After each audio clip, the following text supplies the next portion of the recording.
Assalamualaikum warahmatullahi wabarakatuh. Selamat pagi teman-teman Sobat GMI semuanya yang pagi hari ini sudah Oke, bergabung di Google Meet kita. Oke, bagaimana kabarnya hari ini teman-teman? Sehat semua? Sehat. alhamdulillah Alhamdulillah. sehat. Sehat. Oke, ya kita hari ini lanjutkan materi manajerial, dua aspek terakhir setelah 5 pertemuan ini, yaitu ada aspek mengelola perubahan dan pengambilan keputusan, masih masuk di manajerial ya. Oke, kita lanjut saja teman-teman. Nah, ya yang pertama mengelola perubahan, yang kedua pengambilan keputusan. Nah, mungkin kalau pengelolaan perubahan tuh bisa dilihatlah di ilustrasi di sebelah sini, bagaimana ada proses adaptasi dari misalnya dia manual menjadi digital dan pekerjaan yang lain. Nah, pengambilan keputusan itu mengakibatkan analisa yang mendalam, kemudian pemikiran yang sistematis untuk menentukan apa langkah yang diambil. Ya, teman-teman. Ya, kita langsung ke pengelolaan perubahan atau mengelola perubahan, sama aja ya. Ya, mengelola perubahan adalah proses merencanakan, melaksanakan, mengendalikan perubahan dalam suatu organisasi atau instansi dengan tujuan untuk mencapai hasil yang lebih baik, lebih efisien, kemudian sesuai dengan tujuan yang eh, ditetapkan. Nah ini ya, sesuai dengan tujuan yang ditetapkan. Hal ini melibatkan berbagai aspek. Apa saja aspeknya?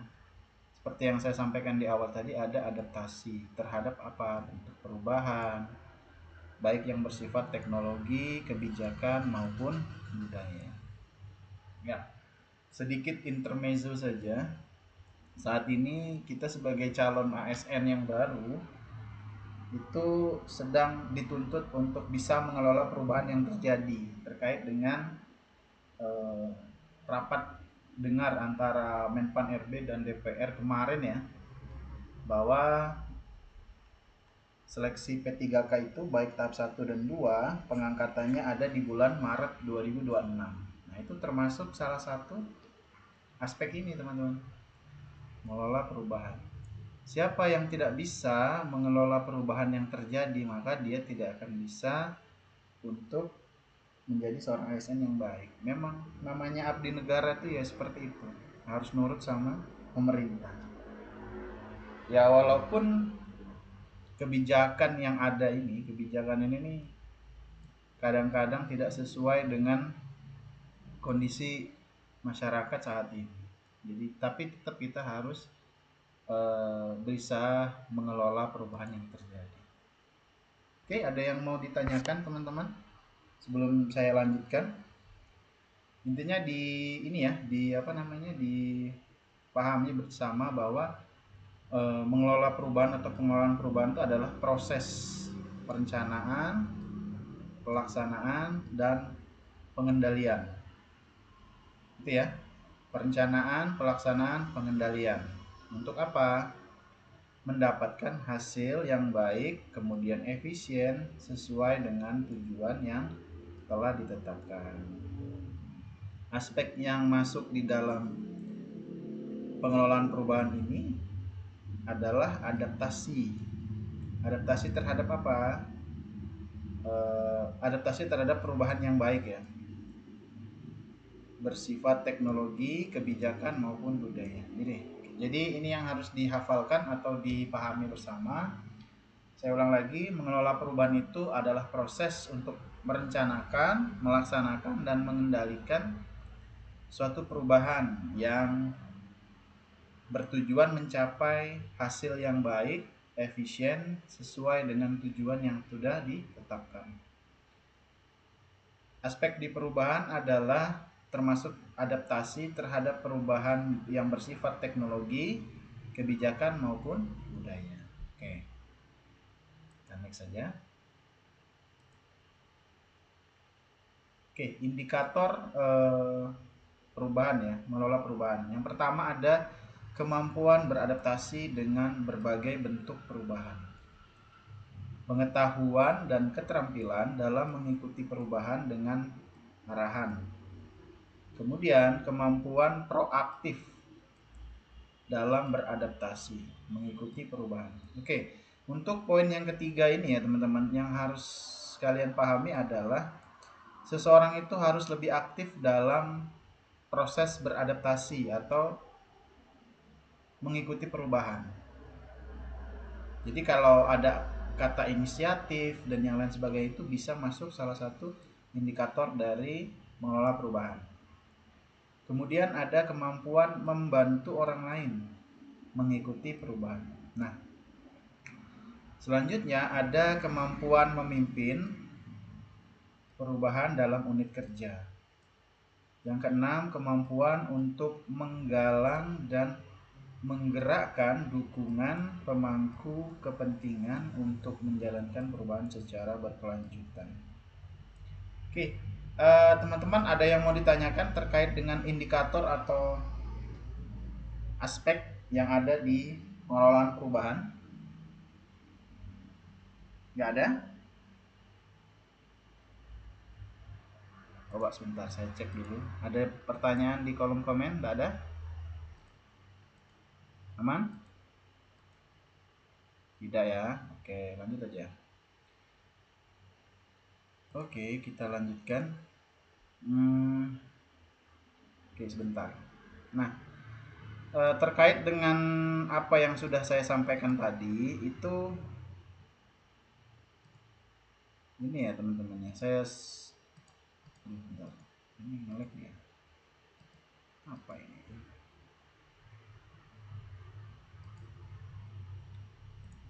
Bentar teman-teman ya. Oke, saya stop share dulu teman-teman ya. Bentar.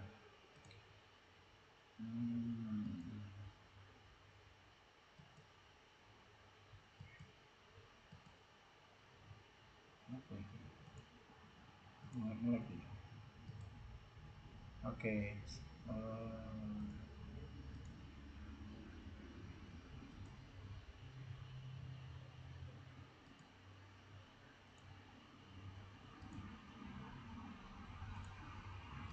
Oke, udah kelihatan apa yang saya mau presentasikan, sudah kelihatan teman-teman? Sudah, Bang. Oke, ya.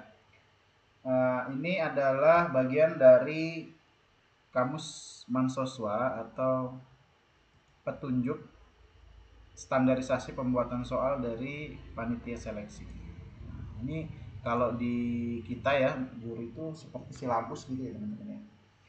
Nah, di sini kami telah menyesuaikan materi apa yang disampaikan oleh teman-teman GMI, termasuk saya sebagai admin saat ini, semua mengambil definisi dan yang lainnya itu dari sini teman-teman. Jadi kami itu tidak asal bikin materi aja, ya kan, sama kan penjelasannya nih.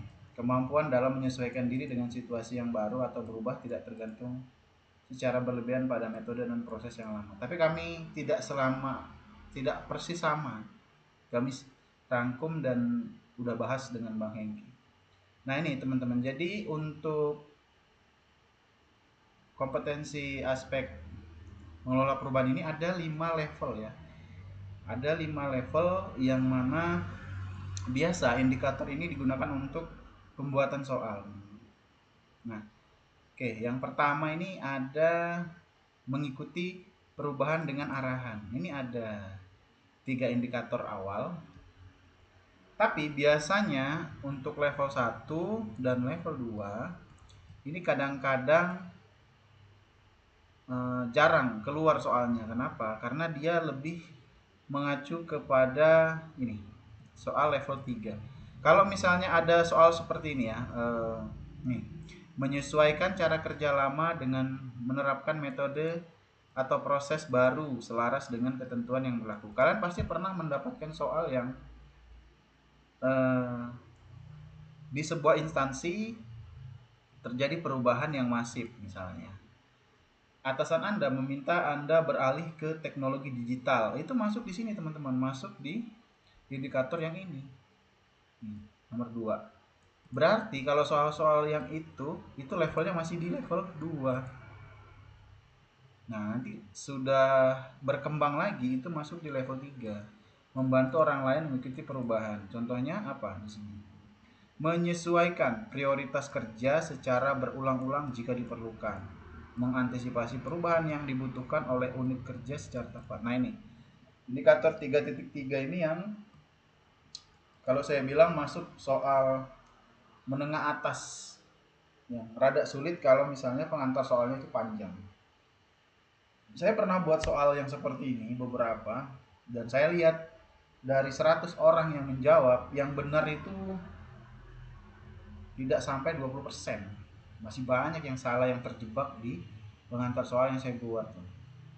Itu membuktikan apa? Bahwa teman-teman itu masih perlu belajar lagi. Perlu belajar hal-hal yang seperti ini.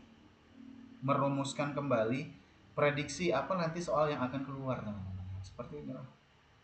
Kemudian level 4 ini ada mengerahkan unit kerja untuk lebih siap dalam menghadapi perubahan termasuk memitigasi resiko yang mungkin terjadi. Nah, biasanya kalau soal-soal yang seperti ini kan sub ininya, materi utamanya adalah memimpin perubahan pada unit kerja. Ini posisi Anda sebagai atasan.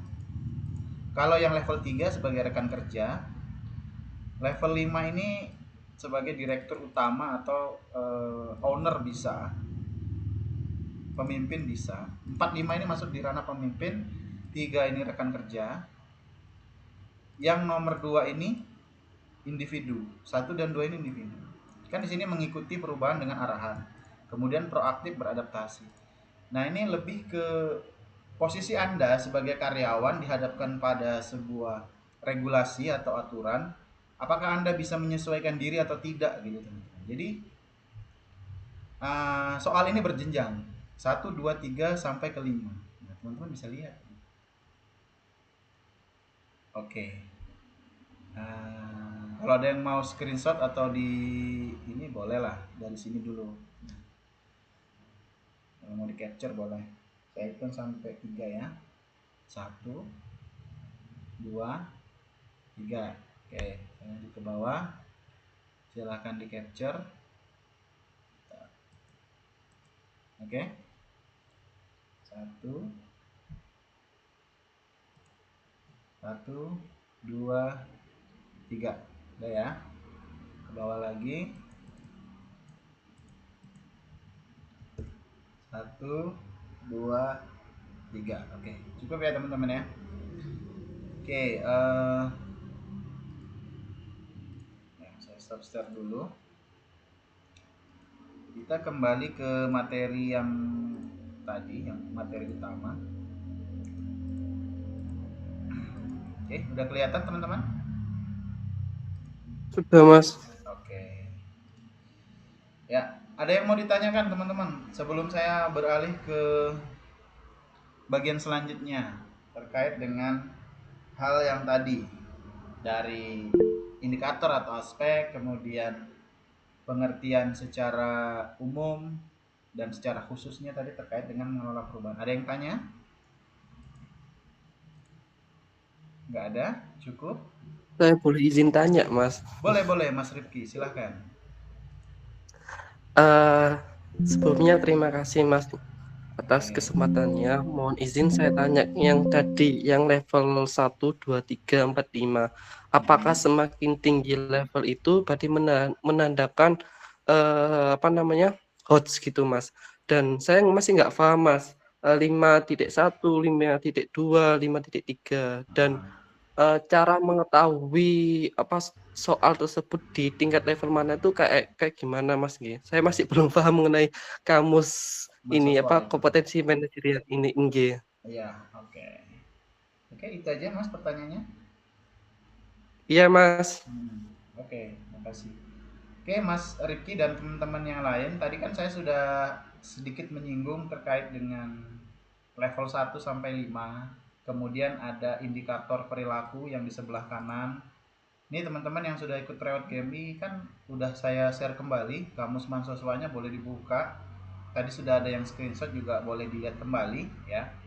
Jadi indikator level itu kan ada 1.1 sampai 1.3 atau 2.1, 2.3. Jadi setiap level ada 3 indikator perilaku. Nah, soal itu masuk dia HOTS atau tidak, biasanya itu di antara range level 3 ke level 5. Seperti modelan kayak taksonomi Bloom's gitu teman-teman ya. Jadi kalau misalnya di level 1 kan seperti yang saya bilang tadi, kita masih ada di posisi sebagai individu individu atau pekerja gitu ya, atau karyawan lah ibaratnya. Oke, ada yang ditanyakan atau mau ditanggapi? Gimana Mas Rifki, aman? Berarti Mas mohon izin. Berarti nanti kan di KKU kan ada mengingat terus habis itu memahami. Nah, kita nanti cara menghafalnya itu langsung ke ini aja Mas, membantu orang lain, proaktif, Ya. beradaptasi, atau kita menghafal di itu masih bagian indikatornya Mas. Oke, kalau untuk menghafal sebenarnya nggak usah dihafal sih Mas, cukup dipahami aja. Oh, gini. Misalnya kayak level 1 2 posisi kita masih di sebagai pekerja atau individu atau karyawan lah. Kasih aja catatan di situ level 1 2 posisi individu garis miring pekerja atau karyawan gitu. Jadi dia masih posisi kita sebagai pekerja yang mengikuti aturan atau situasi yang ada di dalam soal gitu. Gitu ya. Kemudian level 3, nah posisi kita sebagai rekan kerja. Oke, sebagai rekan kerja. Jadi di situ kan ada kata membantu orang lain, menyesuaikan prioritas, mengantisipasi perubahan. Nah, itu eh, bagaimana kita sebagai rekan kerja itu bisa bekerja sama dengan rekan kita atau dengan atasan dan yang divisi lain atau sebagainya. Itu kita bisa ini menyesuaikan diri dengan perubahan yang terjadi. Nah, menyesuaikan dirinya gimana tuh? Yaitu indikator perilakunya coba dibaca kembali yang level 1 sampai 3 tadi. 31 sampai 33, sorry. Nah, itu dibaca kembali, dilihat kembali ya, teman-teman. Kemudian di level 4 itu posisinya kita sebagai pemimpin atau ketua tim atau direktur, gitu ya. Saya yang memimpin di dalam instansi tersebut atau di organisasi itu. Gitu. Ini pasti kalian nggak pernah dapat di bimbel-bimbel manapun, nggak akan pernah dapat kalian.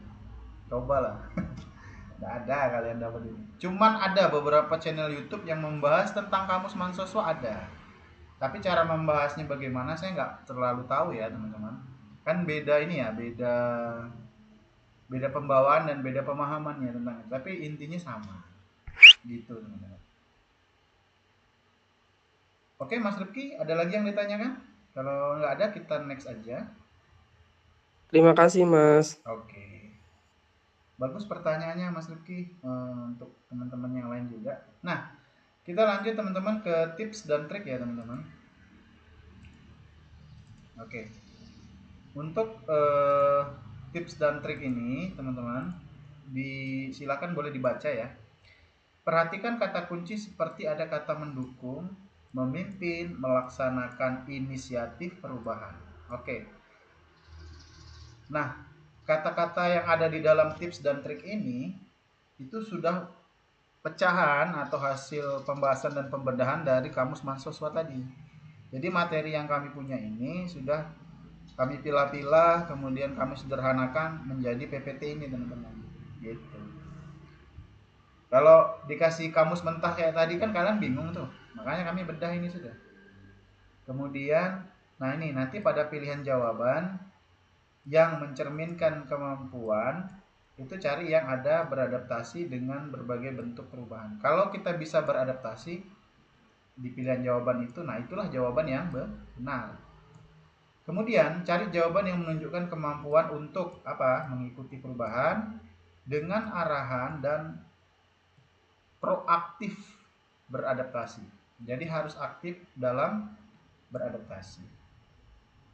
Kemudian carilah pilihan jawaban yang mencerminkan kemampuan untuk membantu orang lain dan mengikuti perubahan. Nah, membantu orang lain tadi ada di level 3. Ya. Kemudian pilih jawaban yang mencerminkan kemampuan memimpin. Ini ada di level berapa? 4. Kemudian prioritaskan jawaban yang menunjukkan kemampuan memimpin, menggalang, dan menggerakkan dukungan pemangku kepentingan menjalankan perubahan secara berkelanjutan. Poin terakhir ini adalah poin 4 dan 5. Nah, kalau di sini membantu orang lain itu level 3. Ini level 1, ini level 2. Nah, ini masih masuk di level 1 dan 2 ini. 1, 2 ini 3 poin, ini poin 3, ini 4 dan 5. Gitu ya, teman-teman. Kalau saya terlalu cepat boleh ditanya. Ada yang tanya di kolom komentar? Nggak ada? Bentar, saya cek lagi kolom komentarnya. Aman ya? Oke. Kalau bisa langsung open mic aja teman-teman. Karena saya nggak bisa sambil langsung mantau di kolom komentar ya. Oke, ada yang mau ditanyakan sebelum saya next? Cukup? Cukup, Mas. Oke, lanjut ya. Cukup. Nah, selanjutnya adalah keyword. Apa itu keyword? Keyword itu kata kunci. Jadi, setiap soal atau pilihan jawaban itu ada kata kunci yang bisa kita ambil sebagai salah satu cara untuk menjawab soal dengan cepat dan tepat. Yang pertama ada beradaptasi dengan berbagai perubahan. Ini, teman-teman. Mengikuti perubahan dengan arahan. Jadi kalau tidak ada arahan, walaupun disuruh berubah, tidak ada aturannya, jangan diikuti. Itu mengecoh saja. Kemudian proaktif dalam beradaptasi, membantu orang lain, mengikuti apa perubahan. Tidak asal membantu ya, tapi membantunya spesifik. Kemudian memimpin perubahan. Biasanya tuh sebagai pimpinan atau ketua tim yang mengarahkan anggotanya untuk adanya sebuah perubahan di dalam lingkup kerja. Kemudian memimpin, menggalang, dan menggerakkan dukungan. Nah, ini tugas atasan. Mencapai tujuan instansi melalui perubahan. Nah, ini yang paling penting. Ini tujuan dari mengelola perubahan. Oke, cukup? Oke, kalau cukup, langsung saja kalian mengerjakan soal. Silahkan dijawab. Saya kasih waktu 30 detik. Ya, 30 detik dimulai dari sekarang. Silahkan dikerjakan. Nanti tulis jawabannya di kolom komen ya.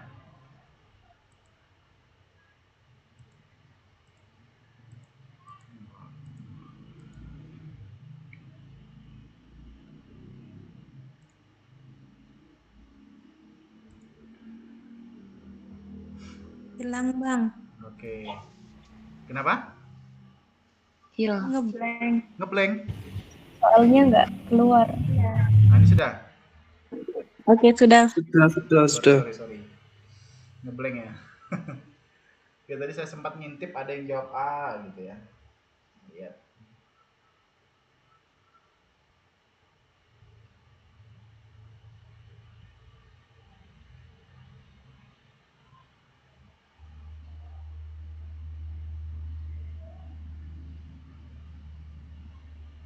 Sudah? Oke, waktunya habis ya. Sudah, Bang. Oke. Silakan. Kita baca lagi soalnya. Pada sebuah instansi pemerintah terjadi perubahan signifikan. Nah, ini kalau sudah ada soal seperti ini ada kata perubahan. Nah, itu sudah masuk di mengelola perubahan. Dalam apa? Kebijakan dan teknologi informasi IT untuk meningkatkan efisiensi layanan publik. Anda adalah seorang pemimpin. Anda sebagai apa? Pemimpin. Berarti masuk di level 4 dan 5. Hati-hati, teman-teman. Unit kerja yang bertanggung jawab untuk mengelola perubahan ini, bagaimana Anda akan menghadapinya? Bagaimana Anda menemukan solusi? A. Menilai dampak perubahan terhadap unit kerja Anda, kemudian menyusun rencana adaptasi yang melibatkan semua anggota tim. Menyusun rencana adaptasi. Menyusun rencana adaptasi. Nah, ini boleh lah. Anda memastikan bahwa semua anggota tim memahami tujuan perubahan dan berkolaborasi untuk mencapai target. Oke, yang A boleh dipilih sebentar. Yang B, Anda mengabaikan perubahan. Nah, ini nggak usah langsung dipilih. Sudah negatif. Anda mengekspresikan ketidaksetujuan terhadap perubahan. Nah, ini nggak usah dipilih, langsung saja. Anda mencoba menekan perubahan ini dengan berbagai argumen, mencari aliansi dengan anggota tim yang juga menentang. Ya sudah, kalau soal seperti ini gampang sekali, pasti jawabannya yang A. Coba kita lihat kuncinya. Ya, itu kan teman-teman ya. Jawabannya yang A. 4 poin. Pilihan A mencerminkan pendekatan yang sangat mendukung dalam pengelolaan perubahan. Pemimpin yang memahami dampak perubahan, merencanakan adaptasi, dan melibatkan seluruh tim dalam mencapai tujuan perubahan adalah langkah yang baik dan menarik. Oke, kita bahas ke D deh. D ini kenapa poinnya bisa 3? Coba. Sebenarnya dia mendukung perubahan, tapi dengan cara tidak mendukung. Setuju, tapi dia tidak mendukung. Mencoba menekan perubahan dan mencari aliansi dengan orang yang menentangnya akan merugikan upaya pengelolaan perubahan, mungkin menyebabkan ketidakstabilan. Ya, intinya begini ya teman-teman ya. Kalau ada soal kayak begini, sudah ada kata-kata negatif ini. Ini apa nih? Ini negatifnya di mana? Mencari aliansi dengan anggota tim menentang perubahan, ini negatifnya di sini. Kemudian yang ini sudah ada ketidaksetujuan, ini jangan dipilih lah pokoknya. Kalau yang pilihan jawaban kayak gini ini jangan dipilih langsung aja eliminasi. Mengabaikan perubahan, nah ini juga kata mengabaikan tuh langsung disilang aja gitu ya teman-teman ya. Jadi sebenarnya nggak sulit sih kalau untuk memahami soal, itu tidak sulit.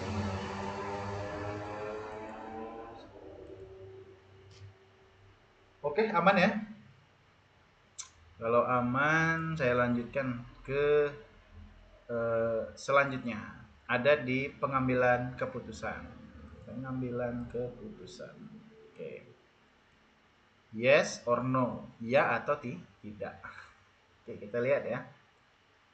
Oke, pengambilan keputusan adalah proses untuk apa? Memilih tindakan atau alternatif dari berbagai pilihan yang tersedia untuk mengatasi suatu masalah atau mencapai tujuan tertentu. Keputusan ini dibuat berdasarkan informasi, pertimbangan, analisis, dan pemahaman yang akurat. Oke. Diambil kesimpulan bahwa untuk mengambil sebuah keputusan kita harus memilih ya. Memilih apa yang dipilih, ada tindakan atau alternatif dari pilihan-pilihan yang ada untuk memberikan sebuah solusi dari tujuan yang ingin dicapai. Nah, keputusan ini tidak sembarangan, tapi ada informasinya, kemudian ada pertimbangan, ada analisis, dan pemahaman yang akurat atau hasil diskusi bersama. Gitu ya teman-teman ya. Oke, ada yang punya insights untuk pengambilan keputusan? Ada yang mau menyampaikan sesuatu? No? Kalau ndak ada ya wis, ya lanjut lagi. Nanti kalau ndak ada yang nanya, saya yang nanya kayak kemarin loh. Bang, izin tanya boleh Bang? Nah, boleh. Ini saya senang. Tanya lah. Mau tanya Bang, cara membedakan soal pengambilan keputusan yang di soalnya itu, posisi kita itu sebagai bawahan dan posisi kita itu sebagai atasan. Nah, gimana cara kita mengambil keputusannya itu Bang? Oke. Kasih Bang. Siap, siap, siap. Oke, pertanyaan yang bagus ya. Bagaimana cara untuk membedakan atau memahami soal itu dia masuk di pengambilan keputusan atau tidak. Bentar. Ada pegang kamus Mansoswa teman-teman? Nggak ada. Coba bentar. Ini agak-agaknya ini ya. Saya megang, Bang. Apa itu? Ada yang megang ya? Iya. Oke. Sebentar, saya stop dulu presentasinya.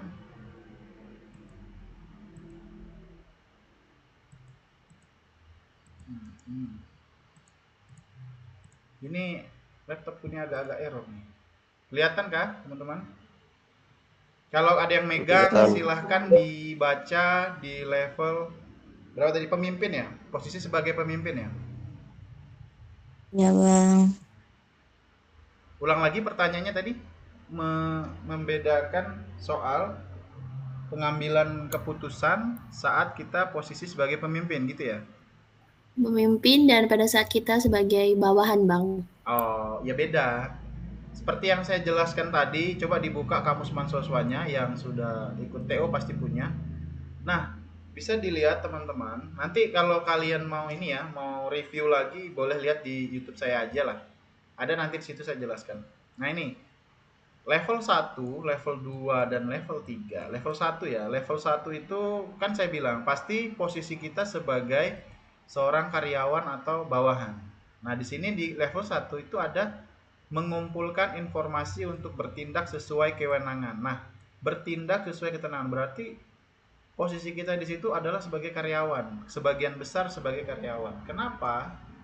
Karena di sini indikator perilakunya dia masih bersifat belum ada memberikan arahan, mengajak, menyusun atau menciptakan budaya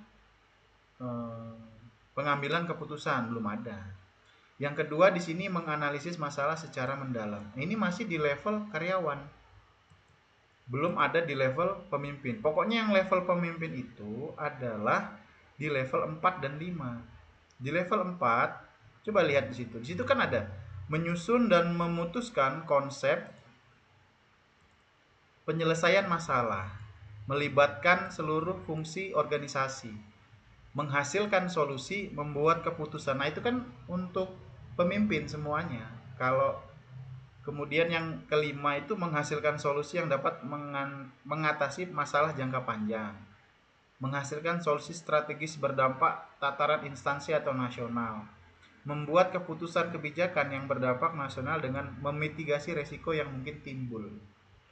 Nah, gitu ya teman-teman. Jadi, kalau kalian punya kamus mahasiswanya, kalian bisa perhatikan di indikator perilaku level 4 dan 5. Nah, di situ nanti jelas tuh kelihatan apa sih gitu yang membedakan bagaimana cara kita menentukan. Oke, sebentar saya kembali lagi ke ini kita ya, ke pembahasan kita. Kelihatan teman-teman? Saya lanjut aja. Nanti mungkin di sini Kelihatan. ada nih di indikator nih. Nah, ini.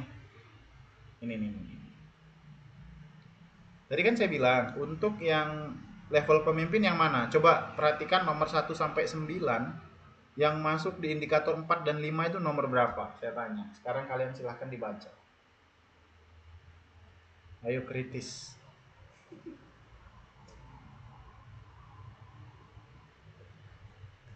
Yang mana kira-kira?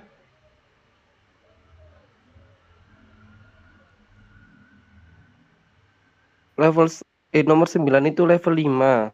Oke. Dari nomor 6 sampai 9. 6 sampai 9 level 5. Oke, coba kalau nomor 1 ini level berapa? 1. Level 3-nya yang mana level 3-nya?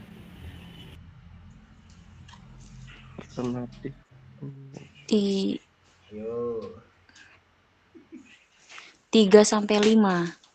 Ini level 3. Berarti 1 dan 2 ini level 1, ini masing-masing level 1 dan 2 gitu. Iya. Oke. Terima kasih atas jawabannya. Coba kita analisis dulu ya. Nah, nomor 1, mampu mengambil keputusan dengan tepat untuk masalah yang sedang dihadapi. Oke. Posisi ini ya, Anda sebagai karyawan biasanya kan dikasih pilihan. Kalau katakanlah Anda ditunjuk sebagai pemimpin atau ketua tim juga bisa ini, masuk di sini bisa, tapi indikatornya masih level yang 1. Kenapa saya bilang level 1? Karena di sini tidak ada tindakan lanjutan untuk hasil keputusan atau tindak lanjut hal yang akan dilakukan setelah ada keputusan itu. Kalau ini kan hanya kamu diminta untuk mengambil keputusan dengan tepat untuk masalah yang sedang dihadapi. Nanti kalau masalah yang mendatang itu gimana? Nah, ini kan berarti masih masuk di level 1. Kemudian yang ini kan tadi bilang level 2 ya. Keputusan diambil berdasarkan kesepakatan yang dihimpun dari berbagai ilmu dan pengalaman. Nah, ini juga masih masuk di level 2. Kenapa masuk di level 2? Istilahnya 1 dan 2 ini posisi Anda sebagai karyawan atau pekerja ya teman-teman ya. Atau bawahan lah ibaratnya gitu. Nah, kita lanjut ke nomor 3, mengumpulkan informasi untuk bertindak sesuai kewenangan. Nah, ini juga posisi Anda berarti bukan seorang atasan. Tapi bisa juga sebagai atasan ini. Tapi hanya sekedar mengumpulkan informasi, levelnya masih di bawah 4 dan 5. Nah, nomor 4 tadi ini masuk di mana? Level 3. Nah, oke. Ini masuk di level 3 ya. Oke. Kalau nomor 5 tadi ini? Masih level 3 juga. Oke. 3, 4, 5 level 3. Ini level 3 ya. Level 3. Ini level 1, ini level 2. Nah, jadi 6 ini masuk di Level 4 dan 5. 4 dan 5. Oke. Yang 4 yang mana?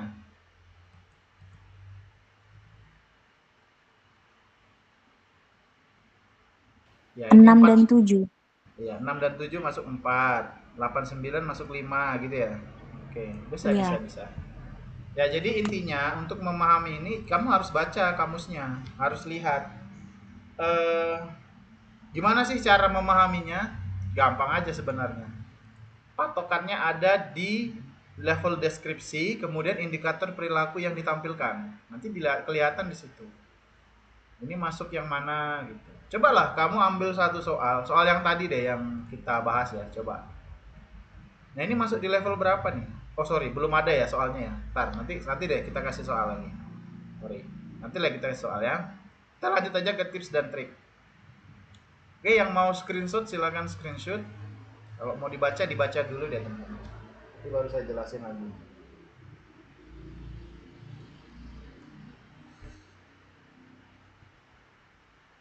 Udah? Sambil jalan ya. Nih, hindari jawaban yang terlalu sepihak. Tidak mempertimbangkan faktor lain. Oke, berarti dari kata ini atau kalimat ini kalian harus cari apa? Win-win solution ya. Kemudian cari kalimat atau opsi yang menunjukkan bahwa keputusan yang dibuat berdasarkan analisis yang mendalam dan teliti dan informasi yang relevan. Jadi sebenarnya inti dari soal pengambilan keputusan, teman-teman harus megang ini aja, megang ininya, yang ada merah-merahnya ini ya. Ini yang penting nih.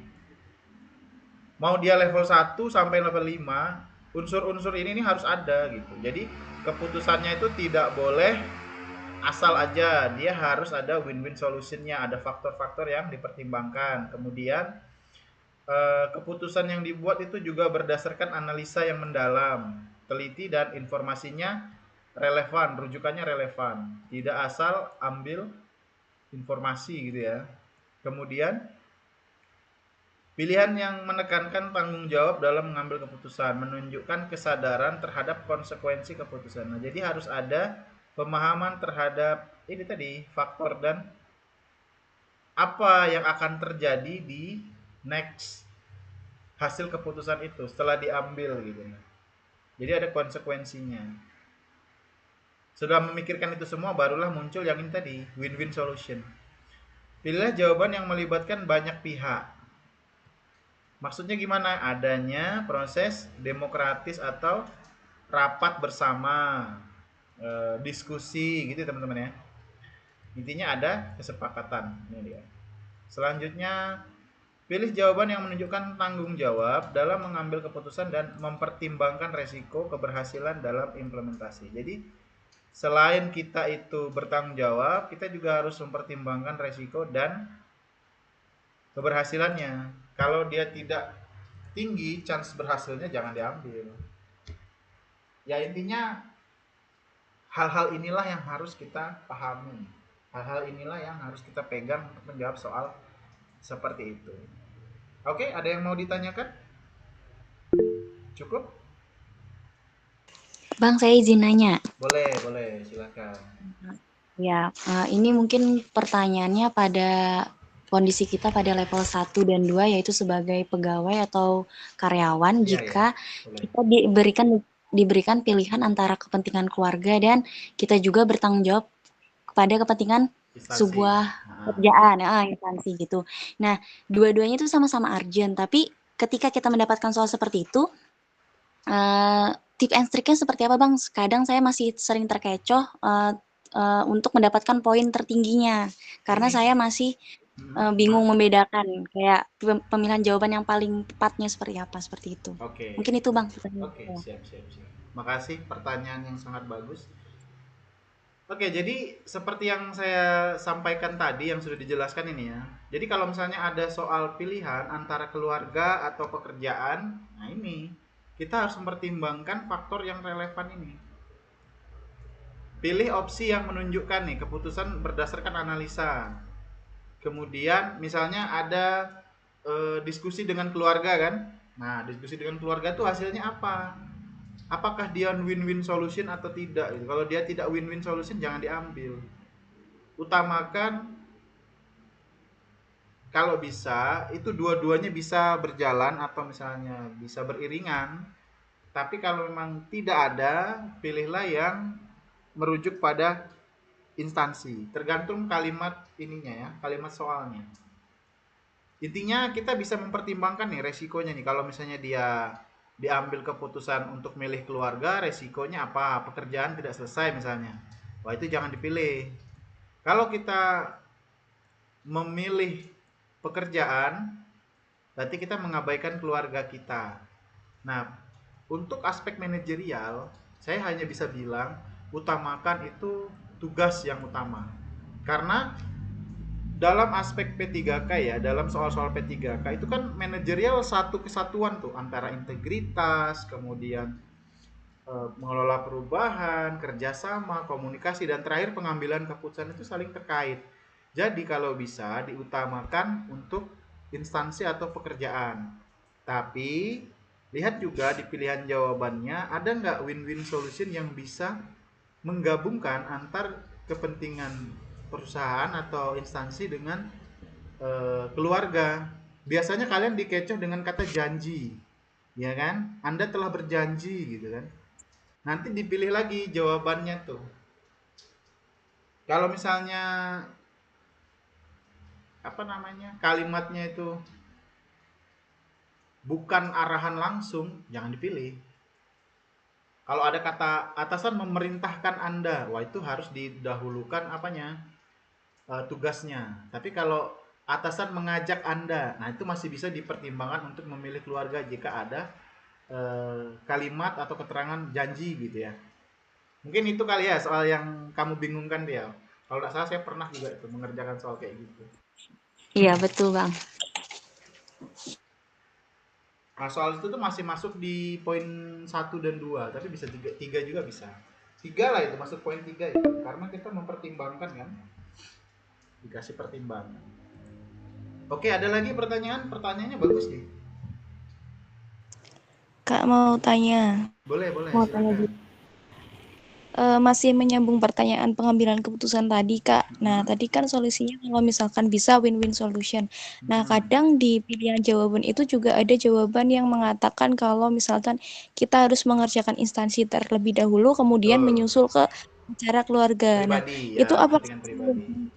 yang paling tepat atau justru jawaban itu tidak memuaskan ya, Pak? Karena kayak setengah-setengah pekerjaannya belum tuntas semua, atau memang itu jawaban yang diharapkan? Masih bingung, Kak. Nah, kan tadi saya bilang kalau misalnya ada soal kayak gitu, utamakan tuh pekerjaan dulu, instansi dulu. Kenapa? Karena ini adalah soal manajerial. Soal manajerial itu kan tujuannya menilai, mengukur kemampuan Anda untuk memahami tugas dan juga arahan serta mengambil keputusan terkait dengan tugas dan arahan yang diberikan gitu. Saling terkait deh. Jadi integritas, kemudian kerjasama, komunikasi, terakhir pengambilan keputusan itu saling terkait itu. Nah gitu ya. Kan ada lagi tips dari beberapa bimbel lah ya kan yang bilang pilihlah tindakan nyata dan positif, jangan pilih yang pernyataan. Mungkin di ngebaso juga mau bahas itu toh. Nah, Iya. sebenarnya itu trik yang bagus dan cukup baik, tapi yang harus dipahami teman-teman semua, kalian ini sedang mempelajari atau mengerjakan soal apa gitu. Nah, karena soalnya manajerial, ya fokus manajerial itu ada apa sih aspeknya gitu kan. Kemudian tujuan belajar manajerial itu apa? Sebenarnya orang tuh belajar kadang lari-lari dari aspek itu gitu. Itu yang bikin Betul orang tuh banget, Bang. bingung. Iya kan? Ya, betul, Bang. Kalau soskul beda deh. Kalau soskul itu lebih ke sosial kebudayaan. Biasanya ada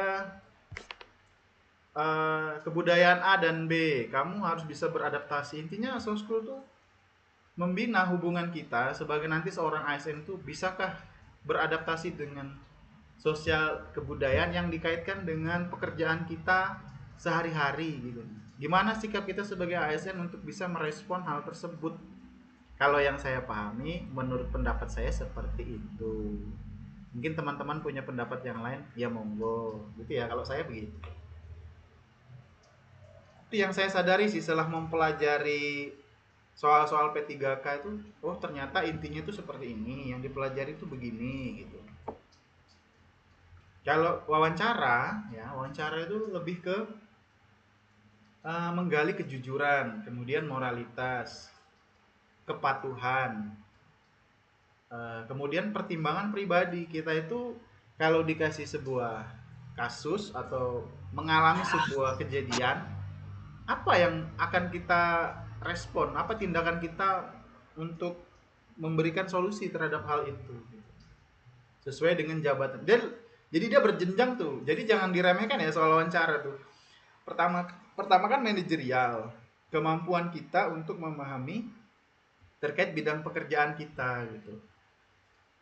Integritas dan yang lain sebagainya. Kemudian sosial kultural, naik lagi levelnya ke level masyarakat. Ya kan? Pertama di level instansi atau perusahaan dan yang lain sebagainya. Kemudian naik ke level masyarakat, yang terakhir mencirikan pribadi kita. Nah, itu sudah masuk di penilaian oleh atasan, kinerja itu loh. Jadi setelah kamu bekerja, setelah kamu berhubungan dengan masyarakat, terakhir kamu akan dievaluasi, dieval atau di assessment kinerjanya. Nah, assessment kinerja itu kan poin-poinnya ada di integritas, moralitas gitu kan. Cobalah kalian pahami lah. Ternyata ini semua adalah jenjang dari sebuah proses pembelajaran dan proses menjadi seorang ASN yang baik dan benar itu apa? Sebenarnya inti dari soal P3K itu seperti itu. Itu menurut saya. Kalau menurut kalian gimana? Ada nggak yang bisa ngasih tanggapan? Coba. Jadi belajar jangan sia-sia, hanya sekedar ngerjain soal aja, walah. Pasti nilainya nggak bisa tinggi tuh. Kan ada orang yang lebih, oh saya belajarnya itu dari soal dulu baru ke teori. Wah, kebalik kamu mas. Kalau kamu begitu ya nggak maksimal pasti hasilnya. Apalagi ini persaingannya sangat ketat tahun ini. Jadi pintar-pintarlah kalian belajar itu memahami, implementasi, kemudian eksekusi, guys.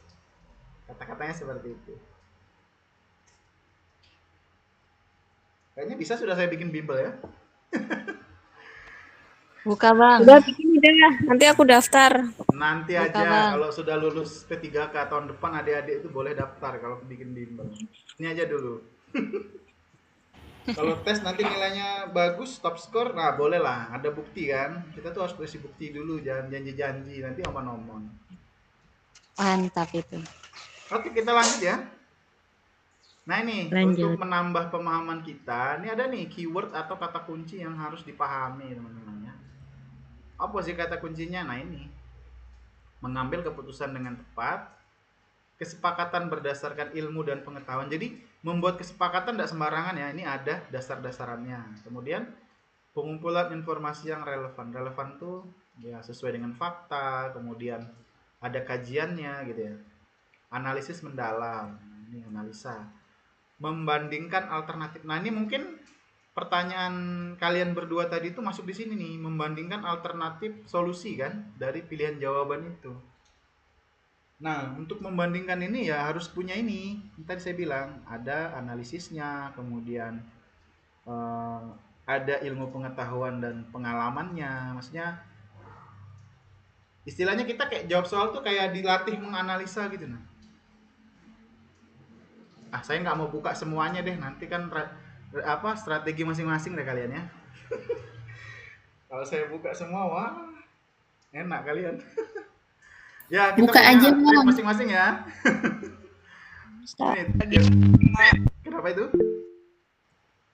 Ini ya, terakhir menyeimbangkan resiko dan peluang keberhasilan. Jadi tetap harus dipahami bahwa resiko yang diambil itu usahakan seminimal mungkin dan tidak merugikan kita serta orang lain, itu intinya. Dan keberhasilannya itu sesuai atau win-win solution tadi, kembali ke situ. Gitu. Ada lagi yang mau ditanyakan? Habis ini soal nih. Kak, mau tanya. Boleh. Itu kan kalau pengambilan keputusan kan mementingkan instansi ya. Tapi kalau misalnya gini, ada kasus gini, dia itu kepala cabang perusahaan yang harus datang tepat waktu. Nah, di waktu itu ada dapat undangan rapat di pagi dari pusat. Nah, itu baiknya itu yang baik tuh tindakannya gimana? Jadi itu pilihannya tuh datang rapat dulu, kemudian ke kantor, apa nggak datang rapat, atau meminta bawahan mewakili rapat, atau menelpon atasan untuk izin terlambat rapat. Nah, itu gimana itu? Nah, Dia kalau kepala iya. Kalau soalnya kayak gitu, coba analisa dari pilihan A sampai D tadi. Satu, posisikan diri dulu kita sebagai apa? Kita posisi diri sebagai apa itu di soalnya? kepala cabang perusahaan. Kepala cabang. Berarti kita itu masih ada di bawah atasan kita, ya kan? Iya. Anggaplah kita sebagai pekerja nih, masih karyawan nih. Ya kan, ada atasan kita kan, masih kan? Kemudian setelah memposisikan diri itu, analisa dulu nih.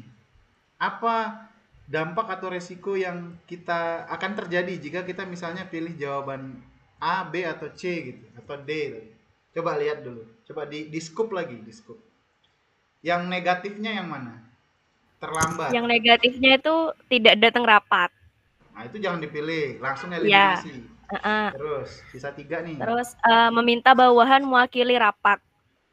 Meminta bawahan mengambil rapat. Mewakili rapat.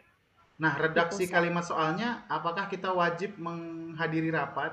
Itu apakah perintah langsung dari atasan? Tidak ada redaksi untuk wajib sih, Kak. Nah, Cuman dibilangnya mendapat undangan rapat pagi hari dari pusat gitu, secara mendadak. secara mendadak.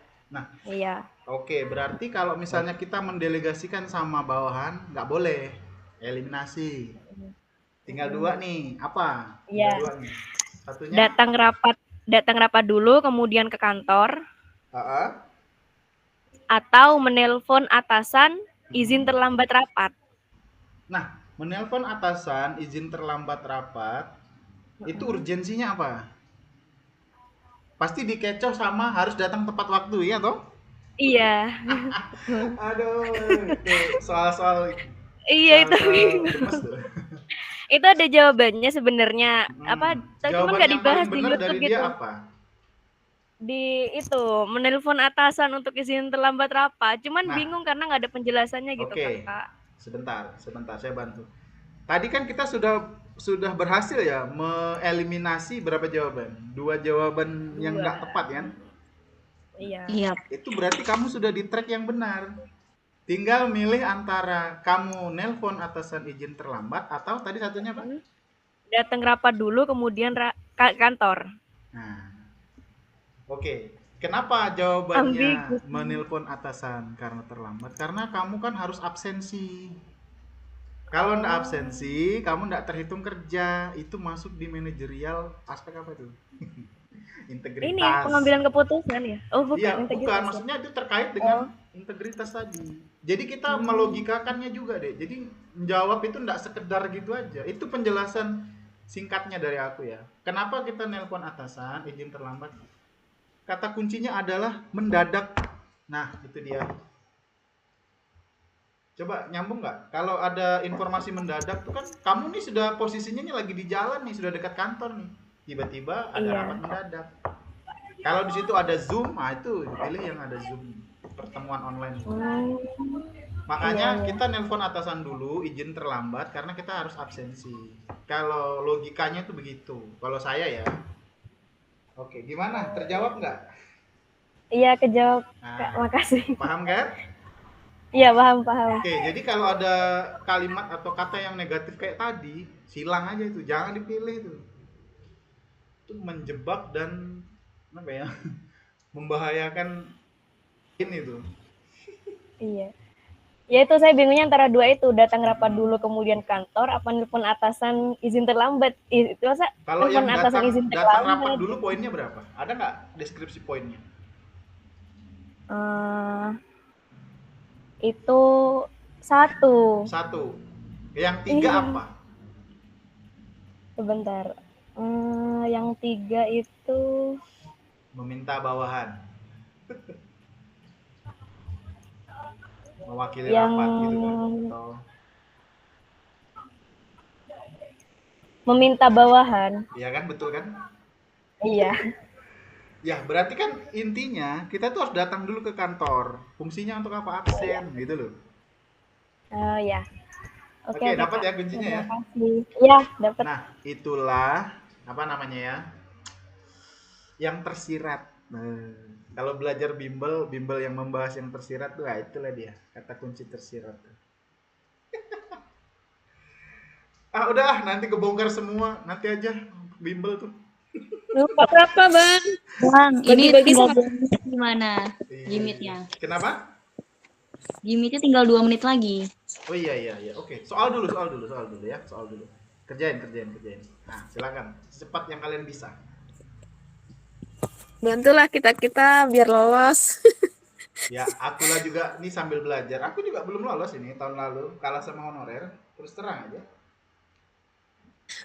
Nanti zoomnya gimmicknya aku sambung lagi deh. Beda kalau Bang Sandi mah lolosnya bukan karena ini skor orang syarat lain. Itu faktor eksternal.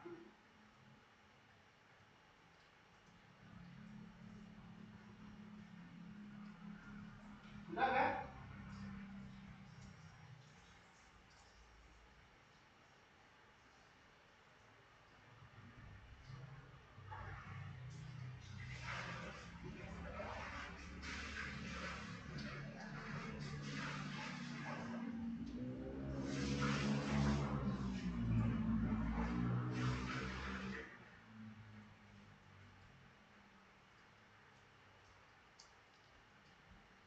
Halo teman-teman, bagaimana? Sudah?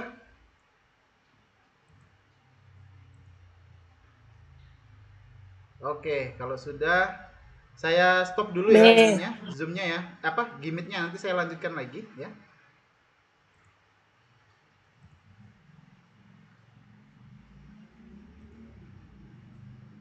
SMA Anda memiliki tingkat kelulusan siswa yang rendah dalam beberapa tahun terakhir. Anda telah mengumpulkan informasi dan melibatkan berbagai pihak. Oke, di situ ada kata melibatkan berbagai pihak dan mengumpulkan informasi. Ya, teman-teman ya. Mengumpulkan informasi. Nah, ini salah satu aspek tadi ya, pengambilan keputusan melibatkan berbagai pihak. Seperti guru, siswa, orang tua untuk memahami masalah ini. Anda juga menganalisis penyebab rendahnya tingkat kelulusan. Sebagai kepala sekolah, langkah apa yang sebaiknya Anda ambil untuk meningkatkan tingkat kelulusan siswa secara signifikan? Oke. Apa yang harus dilakukan, teman-teman? Kita lihat yang A. Memutuskan untuk memberlakukan ujian sekolah yang lebih sulit untuk meningkatkan standar akademik. Apakah ini menyelesaikan solusi? Di sini kan solusinya rendahnya tingkat kelulusan. Bisa jadi kalau misalnya terlalu tinggi standarnya, peserta tidak lulus jadinya. Oke, ini jangan diambil ya. Kemudian yang B, mengorganisir program bimbingan belajar setelah jam pelajaran untuk siswa yang mengalami kesulitan. Nah, ini boleh. Meningkatkan kerjasama dengan orang tua mendukung pembelajaran di rumah. Ini boleh juga. Membentuk tim pengawas dan pendamping untuk membantu guru-guru yang menghadapi kesulitan dalam meningkatkan prestasi siswa. Ini boleh. Wah, boleh semua ya, bagus-bagus ya jawabannya. Kalian jawab apa rata-rata? A ya? B. B. B ya? Yang lain ada yang jawab C atau D? Wah, lihat jawaban kalian apa? B. Yang lain? Yang lain belum jawab nih. Apa yang lain? Udah jawab di Zoom sebelumnya, Kak. Udah jawab Kak di slide sebelumnya. Oh iya, sorry. Oke. Ya, di sebelumnya udah jawab rata-rata di B. Di B ya rata-rata ya. Oke, siap. Oke, kita lihat aja apakah benar jawaban kalian. Langsung aja. Nanti baru kita lihat. Ya, benar ya jawabannya B. Kenapa B benar? Karena memberikan bimbel adalah langkah yang sangat tepat untuk membantu siswa mengalami kesulitan. Ini adalah upaya yang terfokus pada perbaikan individu. Oke, D tadi kenapa dapat 1? Karena tidak berdampak langsung Karena membantu kepada guru, siswa kan? Siswa ya. Ya. Nah, itu Yang aja dibantu sih. gurunya bukan Ya, siswanya. yang dibantu gurunya bukan siswanya. Oke, Siswanya. sekarang saya mau tanya, kenapa yang A dapat poin 3?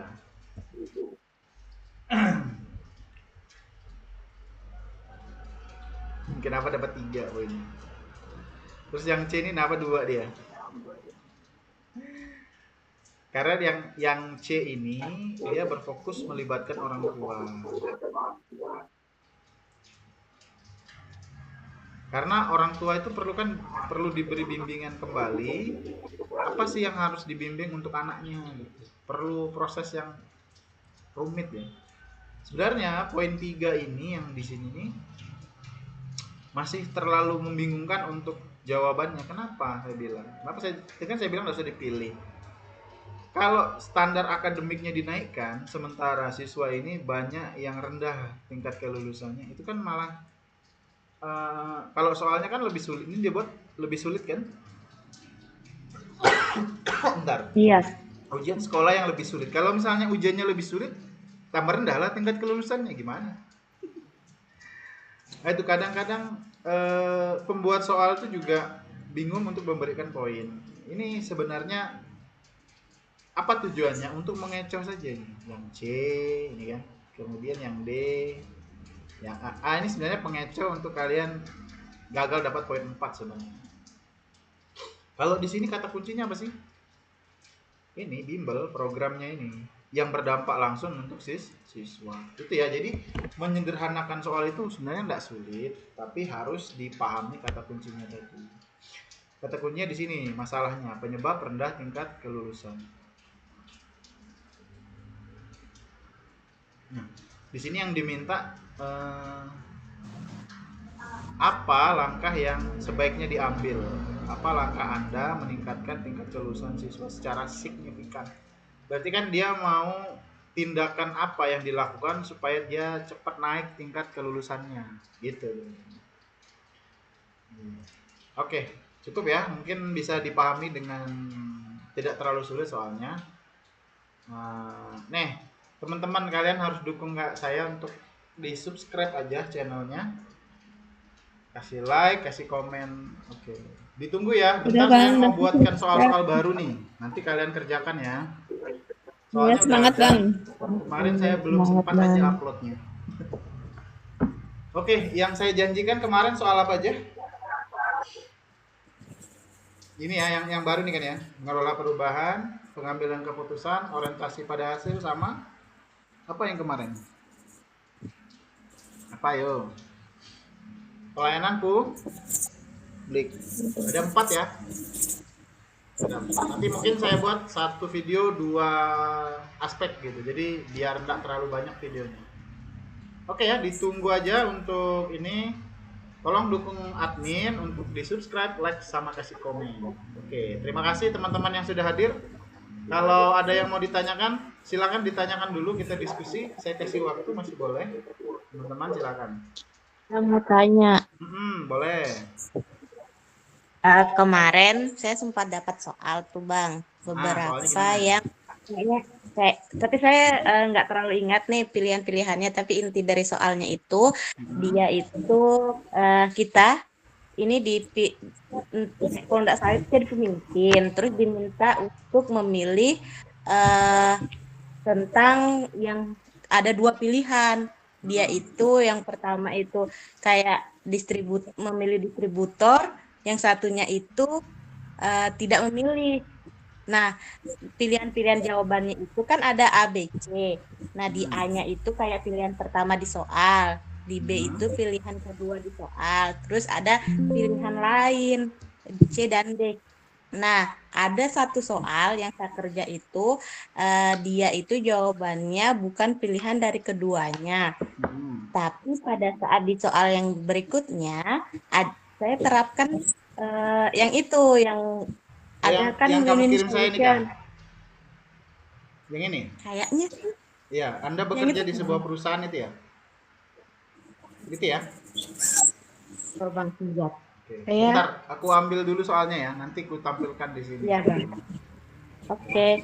Dan itu membuat saya pusing karena dia itu jawab pilihannya di situ kayak menurut saya dari jawaban orang itu di situ kita tebak itu Bang, nggak kayak nggak masuk di logika aja. Oh iya, boleh. Bentar ya.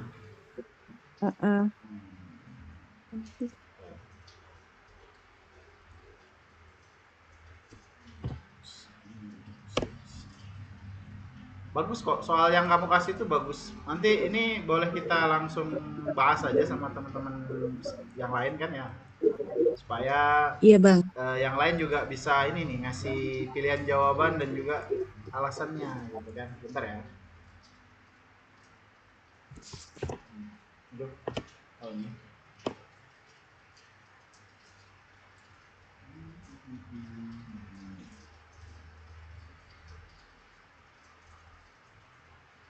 Oh ya.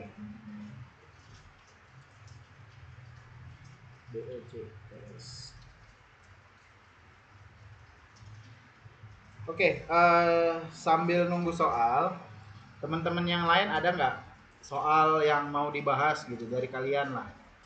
Kira-kira apa? Gitu. Bang, izin tanya Bang. Boleh. Kalau di ini bukan soal manajerial, nggak apa-apa kan Bang? Nggak apa-apa, boleh. Kalau saya tahu saya jawab. Jadi di soal wawancara itu, wawancara, anaknya itu kan sakit, tapi dia ini harus nggak ada kata wajib menyelesaikan pekerjaan saat itu juga sih. Cuman kalau di wawancara itu misal ada anggota keluarga yang sakit atau apa gitu, apakah kita menyelesaikan pekerjaan terlebih dahulu Bang gitu, baru kita melakukan yang keluarga kita itu? Ada sih Bang. Bentar ya. Ada soalnya enggak?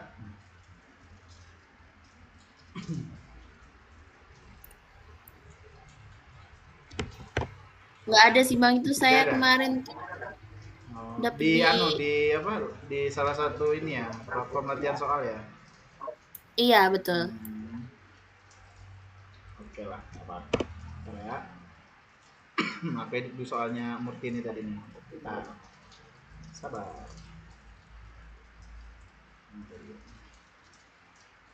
Oke. Ya cukup ya. Oke, aku share screen ya teman-teman ya. Coba. Oke. Apa kelihatan soalnya?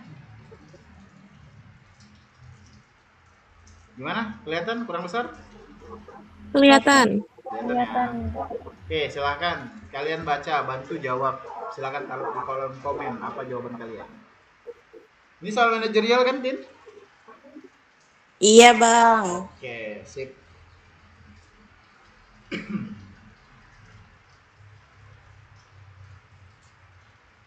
Soalnya tidak kelihatan. Nggak kelihatan?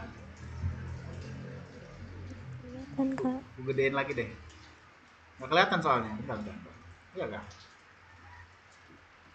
Kelihatan nggak? Itu temen kelihatan kok. Kelihatan. Kelihatan.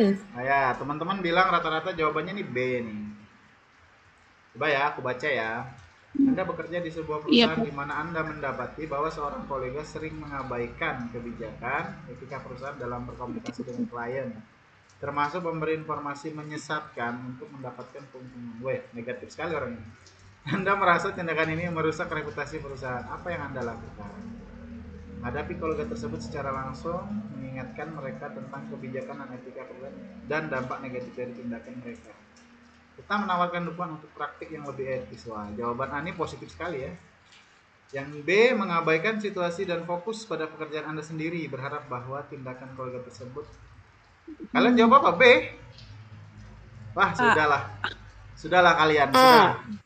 Kalau kalian jawab B nih, hancurlah kalian. Nih, ini sudah negatif Jawabannya nih ya. Jawabannya A.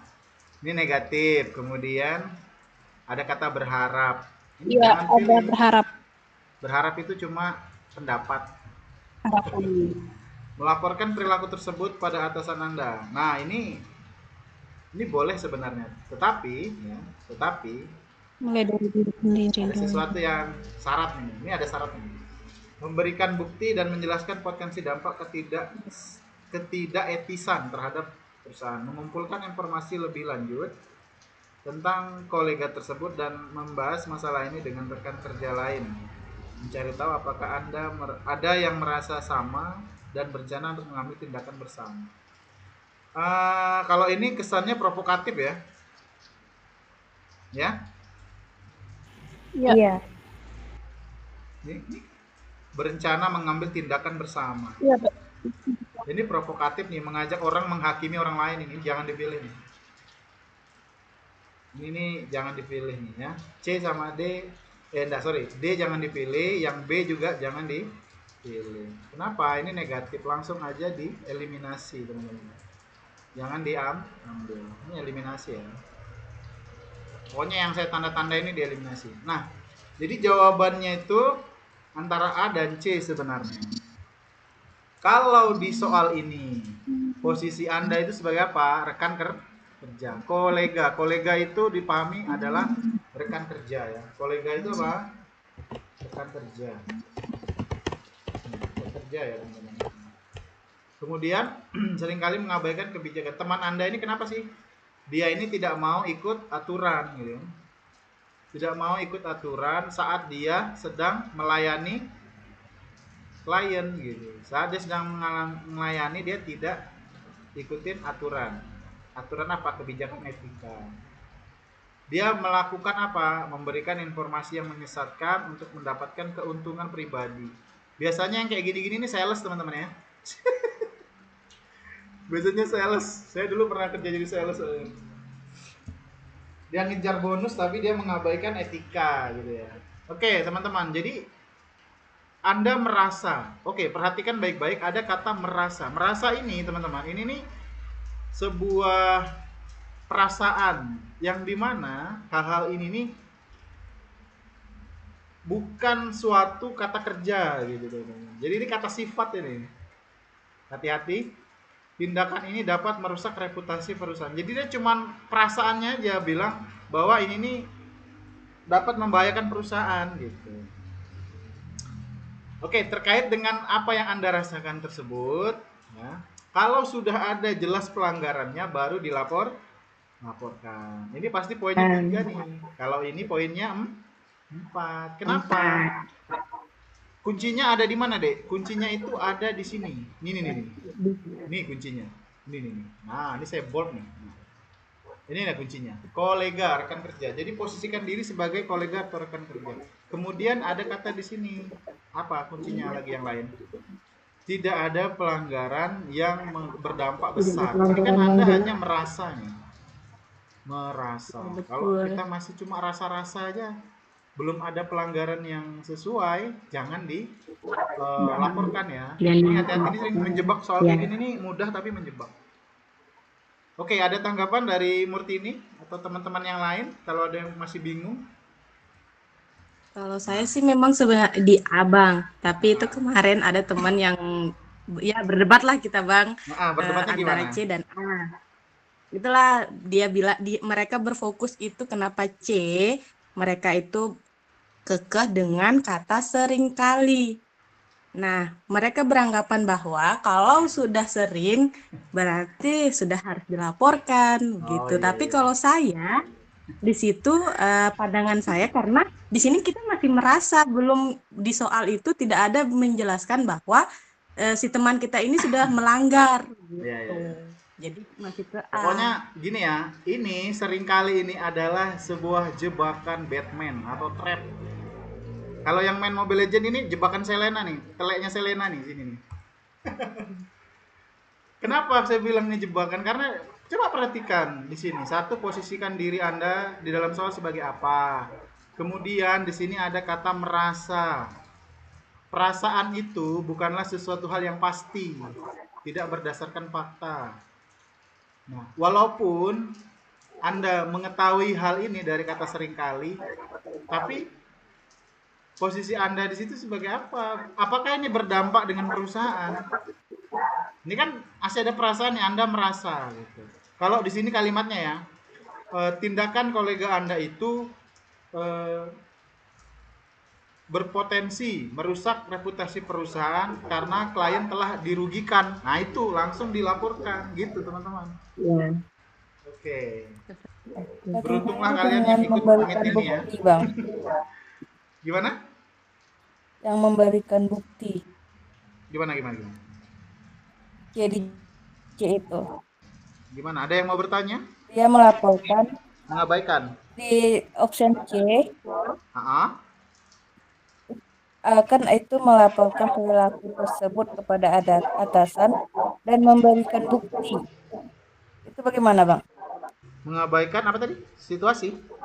Yang C, poin C itu kan ada memberikan bukti. Oh, yang C, melaporkan perilaku tersebut kepada atasan Anda, memberikan bukti dan menjelaskan potensi dampak.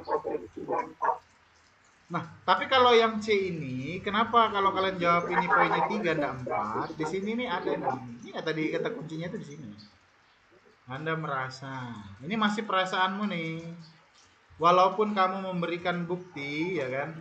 Tapi klien ini belum ada redaksi di soal bahwa dia telah dirugikan.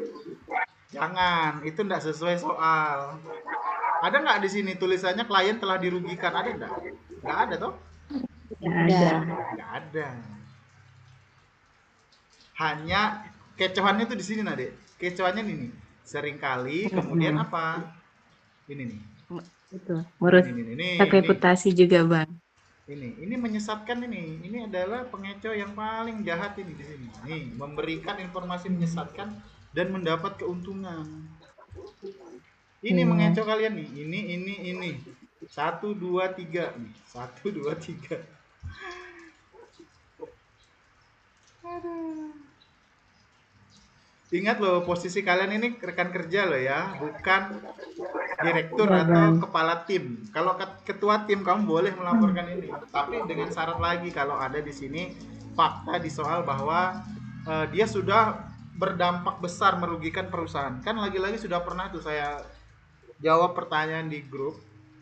Apa sih bedanya melaporkan, menasehati gitu kan? Yang paling umum kan itu. Mengingatkan atau Melaporkan, menasehati. menasehati. Ya, ini kan mengingatkan ini ada nih. Oh, apa bedanya mengingatkan dan melaporkan gitu? Ada syarat tertentu deh yang harus bisa dipahami. Kenapa kita lebih baik menasehati atau mengingatkan daripada melaporkan? Karena unsur-unsur yang diperlukan untuk melaporkan itu belum memenuhi syarat di soal gitu. Oke, bisa dipahami teman-teman? Adakah pertanyaan di kolom komentar? Ada ya? Oke, aman. Kalau Bisa ada Bang. lagi Bang, saya teman-teman yang izin mau bertanya bertanya Bang, boleh. Iya, menyambung. silakan. Kenapa Yulia? Lanjut, Oh ya, lanjut. menyambung tadi, menyambung tentang melaporkan dan mengingatkan, tuh saya ada juga soal yang Gimana? optionnya itu berkaitan dengan melaporkan dan mengingatkan. Nah, Terus? kemarin tuh jawabannya juga masih saya Ngambang. bertanya-tanya, bolehkah dibahas di sini, Bang? Boleh, boleh, boleh. Coba aja kirimkan lewat Itu WA saya. apa? Soalnya kalau ada. Oh Kalau ya, kamu mau share screen ya juga ada Bang. boleh. Bentar ya Bang, saya kirimkan. Boleh, boleh. Aman aja. Seru kan bahas soal begini? Bang, sebenarnya masih ada Bang, itu yang tadi yang saya tanyakan yang pertama, hanya soalnya tidak ada saya screen jadi nggak ya bisa dijelaskan pun sulit. Oh iya, gimana sih soalnya? Intinya aja. Intinya itu kayak misalnya nih kita itu ada distributor, terus distributor ini dia ada masalah dengan distributor A dan distributor B, dan optionnya itu memilih kembali distributor A atau memilih distributor B, kayak gitu Bang. Ini soal wawancara Terus kan poinnya masih di manajerial kalau nggak salah Bang. Manajerial ya.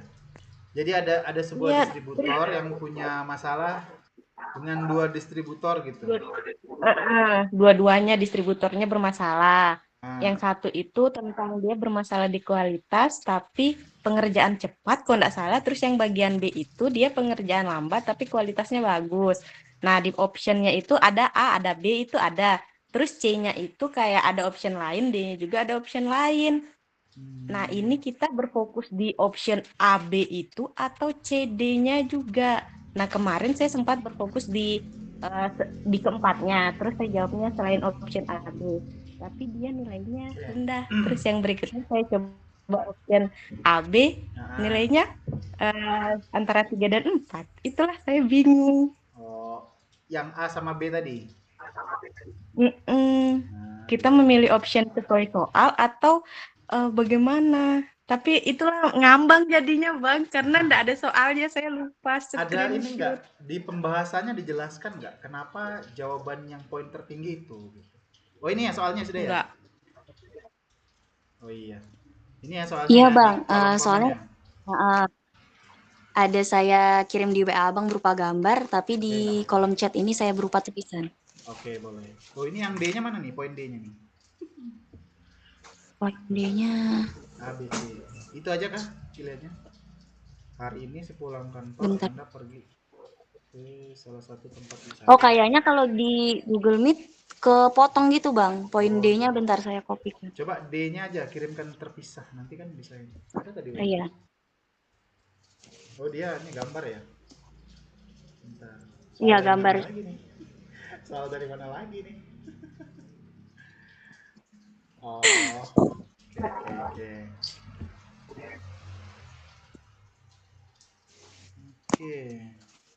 Ya. Bentar ya Kak Kunyit ya, sabar.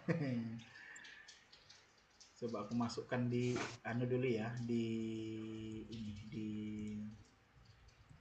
Word tadi ya. Bentar, mana Word-nya tadi? Sabar.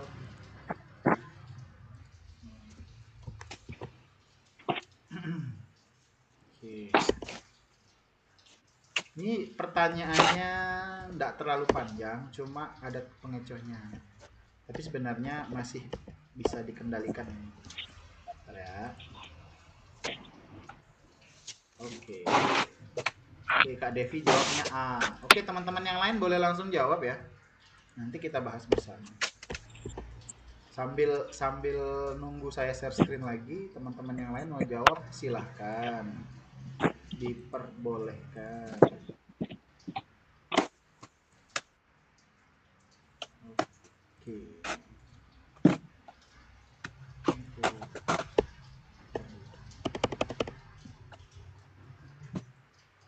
Oke, saya share screen ya teman-teman ya. Silakan nanti dijawab. Kita bahas dulu sama-sama maksudnya. Bentar. Oke, udah kelihatan? Sudah. Kelihatan ya? Alright. Wih, aman ya? Kegedean enggak? Nah, oke. Ya, hari ini Enggak, Bang. gimana? Aman ya? Hari ini sepulang Aman, kantor, aman. Anda pergi ke salah satu tempat wisata untuk menjemput anak Anda yang sedang outing kelas. Saat sedang menunggu, Anda menemukan rekan kerja Anda sedang pergi bersama kekasihnya di tempat tersebut. Oke, ini ya masalah utamanya di sini. Oke, terus padahal rekan kerja tersebut hari ini izin tidak masuk dikarenakan sakit. Sikap Anda mengetahui hal tersebut adalah,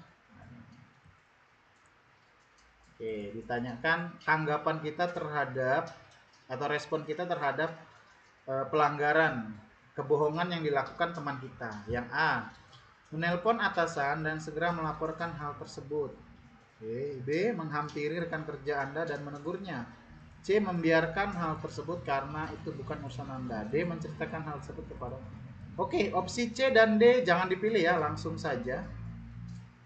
Opsi C dan D jangan dipilih ya, eliminasi. Jawabannya B. Teman-teman tadi ada yang jawab B ya, B dan A. Oke. Kalau kalian jawab melaporkan, ini gampang sebenarnya. Kalau tadi kan seperti yang saya jelaskan tadi, kalau jawab melaporkan, apakah dia merugikan perusahaan yang berdampak besar? Tidak. Jadi jangan diambil ya. Oh, iya. Ini poinnya bisa 1 loh ini. Hati-hati ini. Iya. Oke, berarti paling bagus itu sebenarnya B, menghampiri dan menegurnya. Itu paling bagus. Menghampiri dan menegurnya itu paling bagus. Kenapa? Karena dengan menegurnya ini kita tuh menasehati gitu loh ya, ibaratnya. Kalau kita D ini ya, D ini kita menggibah. Ini sudah nggak bisa ini, bisa dimaafkan ini ya.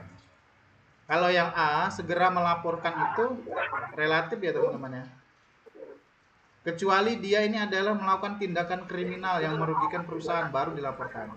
Kalau dia hanya bolos kerja, itu lebih baik kita menasehatinya dulu. Gitu. Sebenarnya nih pilihan jawabannya kurang tepat nih. Harusnya ditambah begini, menghampiri rekan kerja Anda dan menegurnya, menegur serta menasehatinya agar tidak melakukan tindakan seperti membolos kerja gitu. Gitu ya, teman-teman. Mungkin bisa dipahami, teman-teman. Cukup jelas saja. Oke, kita lanjutkan, teman-teman ya. Ada lagi? Bang, izin Bang, lanjutkan boleh. tadi. Kenapa? Nah, tadi Bang sebenarnya yang skor tertingginya itu ada di poin A. Waktu saya dulu kan, waktu yang ngikutin kelas kayak gitu tuh, saya tuh berdiskusi sama teman tuh poin kami tuh jawaban kami tuh yang B, tapi ternyata pas dibahas itu skor tertinggi adalah A. Jadi saya tuh bingung kalaunya ada melaporkan dan mengingatkan tadi yang lebih diutamakan yang mana. Kan kalaunya tadi setelah Pian jelaskan kan tergantung urgensinya melaporkannya kan. Sedangkan kalau di soal tadi kan tidak terlalu urgent. Tapi kenapa ya Bang poin yang A itu mendapatkan skornya paling tinggi? Kenapa poin A nemu jawaban skor yang tinggi? Kenapa? Ya karena sebenarnya yang bikin soal itu soalnya kurang bagus deh. Ini nih jenis kualitas soal yang saya bilang harus banyak direvisi. Soal lama ini, soal model-model lama ini. Harusnya dapat skor tertingginya tuh yang B. Iya. Kenapa B enggak jadi tinggi skornya? Saya kasih tahu ya kenapa. Karena redaksi jawaban B-nya itu nggak lengkap gitu. Harusnya ada kata menasehatinya, gitu kan? Kalau menegur kan hanya sekedar, "Hai, dari mana nih?" Gitu. Ya. Kayak angin Lagi lalu ya ngapain Bang, nih? jadi Gitu kan. kayak. Makanya dia pasti dia jawabannya langsung ke A itu. Apa namanya pilihan tertingginya pasti A. Karena memang modelan soalnya begitu. Tapi saya membahas ini dan menjawab B kenapa? Karena kita punya tata cara menjawab soal yang baik dan benar itu bagaimana gitu. Ada indikatornya. Kalau kita melaporkan tuh harus jelas. Ini merugikan atau enggak? Ada tindakan kriminal atau tidak? Dan pelanggaran yang ini berdampak atau tidak gitu. Kalau dia berdampaknya tidak besar, ya dinasehati aja, diingatkan gitu kan ya. Kalau dampaknya besar, merugikan orang banyak, merugikan instansi, melanggar hukum, harus wajib dilaporkan. Ya kalau misalnya poinnya berintegritas, misalnya soalnya ini ya, untuk integritas nih boleh, bisa juga sebenarnya. Tapi kalau misalnya kamu segera laporkan, ini ada lagi nih deh penjelasan barunya nih, menciptakan konflik. Nah, coba nanti kan kamu laporkan dia. Nah, karena kamu melihat dia melihat kamu, pasti nanti dia mencari kamu dan minta klarifikasi itu. Jadi konflik dia. Jadi sebenarnya enggak baik untuk menjawab soal yang seperti itu. Tapi percayalah, soal P3K yang asli enggak ada soal seperti itu. Di sini Ini sudah saya ada yang mau- ikut tes P3K kan tahun 2023. Ada nggak soal modelan gitu? Nggak ada toh. Mungkin Kak Ilmi dan yang teman-teman yang lain yang sudah pernah ikut tuh. Pasti nggak Iya, ada. nggak ada soal kayak gitu. Soalnya tuh jawabannya mirip banget semuanya. Ya, soalnya itu malah kisi-kisinya tuh ya teman-teman. Jawabannya tuh mirip antara A, B, Mirip atau A, banget. B, C gitu. A Ya kan? sampai D itu punya saya mirip semuanya. Nah, itu soalnya tuh lebih sulit. Nggak ada soal yang jawaban optionnya tuh nggak ada yang terlalu jauh gitu. Kayak misalkan satunya membiarkan, satu enggak. Mirip banget. Nah, itulah kenapa di pilihan jawaban dan pembahasan yang sering saya bahas di belajar bareng ini, kenapa saya mengajarkan teorinya itu seperti itu, rambu-rambunya begini, harus begini. Nanti kalau kalian dapatkan soal, kalian tes, kalian rasakan sendiri soalnya seperti apa. Kalau kalian salah analisa, udah poin kalian tidak dapat 4 poin, kasihan, sayang. Maksud saya tuh ya harus sekarang tuh mulai dirubah lah, harus mulai lebih hati-hati lagi untuk membahas, mempelajarinya.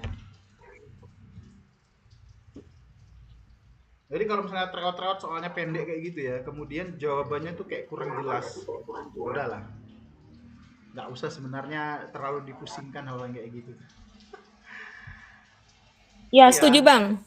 Setuju Saya banget. kalau nemu soal kayak gitu kan, kayak yang tadi tuh, Nggak usah dibahas kayak gitu tuh. iya, enggak, bukan. Maksudnya kunci jawabannya itu tidak nyambung dengan, kita kan punya pedoman ini ya, Kamus Mansoswa itu. Kalau lari dari situ tuh, dah, ini suka-suka yang buat soal, saya bilang. Begitu pasti. Wah, terima kasih banyak Bang. Soal di TO-TO tuh yang apa ya? Soal-soal lama itu sebenarnya. Soal-soal P3K 2021, teman-teman. Pendek-pendek gitu. Kalau soal Murtini tadi masih agak mending sih sebenarnya.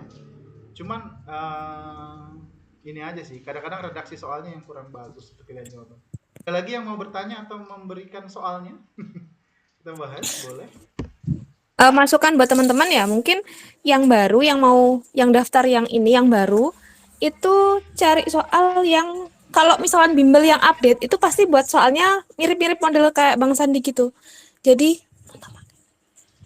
apa namanya? Kayak mirip banget antara A sama D. Iya, soalnya soal analisa kan. Iya, model soal analisa.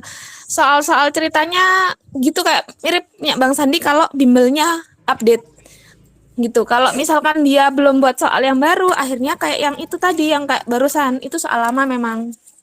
Tuh, Gitu. Jadi teman-teman lebih ini aja, lebih lebih memilih.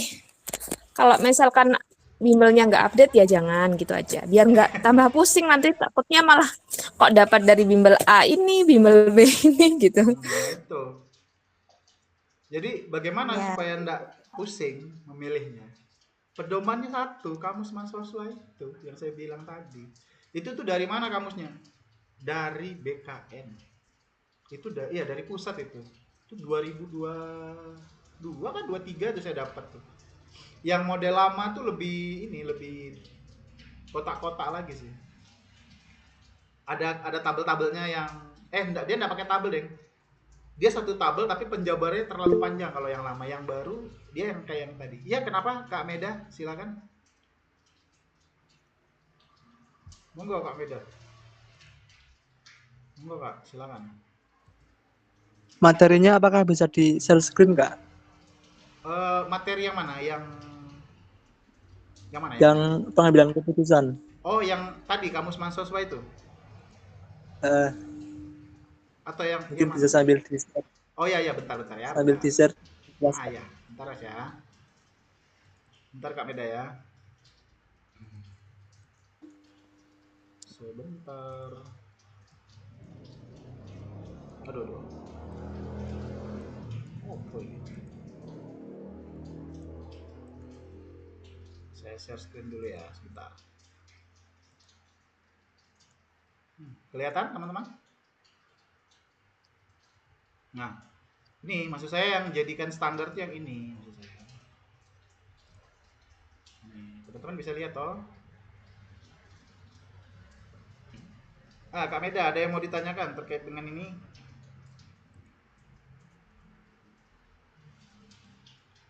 Ini ya teman-teman ya, contoh nih, kayak definisinya nih, kemampuan membuat keputusan yang baik secara tepat waktu dalam keyakinan diri setelah mempertimbangkan prinsip kehati-hatian, dirumuskan secara sistematis seksama berdasarkan berbagai informasi alternatif pemecahan masalah dan konsekuensi, serta bertanggung jawab atas keputusan yang diambil. Nah, ini definisi pokok pengertian dari pengambilan keputusan. Kemudian di sini kan ada ini ya, yang level 1 sampai 5. Nah, di sini ada deskripsi. Deskripsi 1 misal mengumpulkan informasi bertindak sesuai kewenangan. Nah, di sini kan ada indikator perilaku. Di indikator perilaku inilah 1 sampai 3 ini, disinilah model soal itu akan dibuat, teman-teman. Gini ya, logika aja nih. P3K manajerial itu ada 25 soal toh. Satu aspek biasanya 3 atau 4 soal. Gitu, teman-teman. Nggak ada dia bisa sampai 5 soal, nggak tahu ya kalau memang dibuat seperti itu, tapi menurut saya perkiraan tuh 3 atau 4 soal gitu.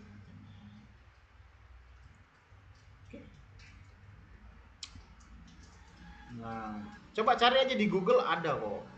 Di Google tuh ada. Cari aja di Google. Nah, kalau misalnya ini ya, tapi kamus Mansos ini hanya manajerial dan sosial kultural. Wawancaranya nggak ada, teman-teman. Nih, wawancaranya nggak ada. Karena memang 2 indikator inilah yang diukur. Dia ini bacanya gini, kompetensi yang wajib dimiliki oleh pegawai sebagai berikut: manajerial, sosial kultural, kemudian kompetensi teknis. Nah, wawancara itu kan ada di Kemenpan RB yang terbaru.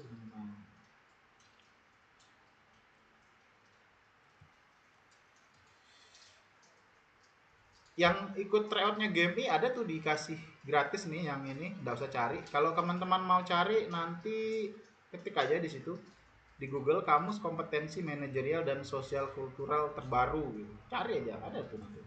Gratis kok, cari aja.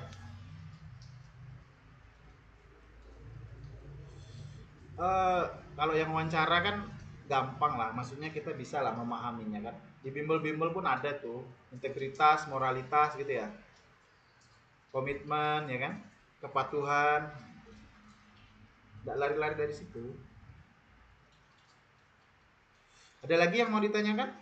Kalau nggak ada nih, saya akhiri nih. Kak Meda, sudah cukup jelas? Ada lagi yang mau ditanyakan, Kak Meda?